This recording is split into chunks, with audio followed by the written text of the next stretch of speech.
గణనాథుడు తిరుగుతూ ఉన్నాడు. గణనాథుడి రూపాన్ని అటువైపుగా తిప్పుతున్నారు. ఆ దృశ్యాలు మనం చూస్తున్నాం. అందరికీ దర్శనం ఇచ్చే విధంగా ఆ గణనాథుడు మీరు చూడండి, చేతిలో అభయమిస్తూ గణనాథ్ అందరికి ఆశీర్వాదం ఇస్తూ ఉన్నారు.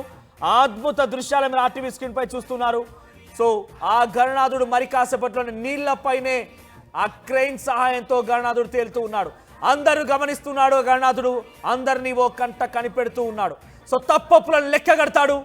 మీరు ఇకపైన ఆ గణనాథుడి ఆశీర్వాదం పొందాలి అంటే ప్రకృతిని కాపాడండి, మంచి వైపుగా నిలబడండి, ధర్మం వైపుగా నిలబడండి, న్యాయం వైపుగా నిలబడండి. రోడ్లపైన నాలాలపై నిర్మాణాలు చేపడతాను, చెరువుని కుంటల్ని మొత్తాన్ని పూర్తి చేసి అక్కడ నిర్మాణాలు చేపడతాను, ఎక్కడ పడితే అక్కడ ఓపెన్ స్మోకింగ్ చేస్తాను, ఇష్టం వచ్చినట్టుగా ప్రవర్తిస్తాను, నా ఇష్టం వచ్చినట్టుగా విర్రవీగుతానని చెప్పి మీరు కనుక ప్రవర్తిస్తే మీ కోరిక నెరవేరదు. మీరు నన్ను తిట్టినా పర్వాలేదు, మీరు నన్ను దూషించినా పర్వాలేదు, నన్ను కొంత ఇబ్బంది పెట్టినా పర్వాలేదు, మనోజ్ ఇలా ఎందుకు మాట్లాడుతూ అనుకున్నా పర్వాలేదు.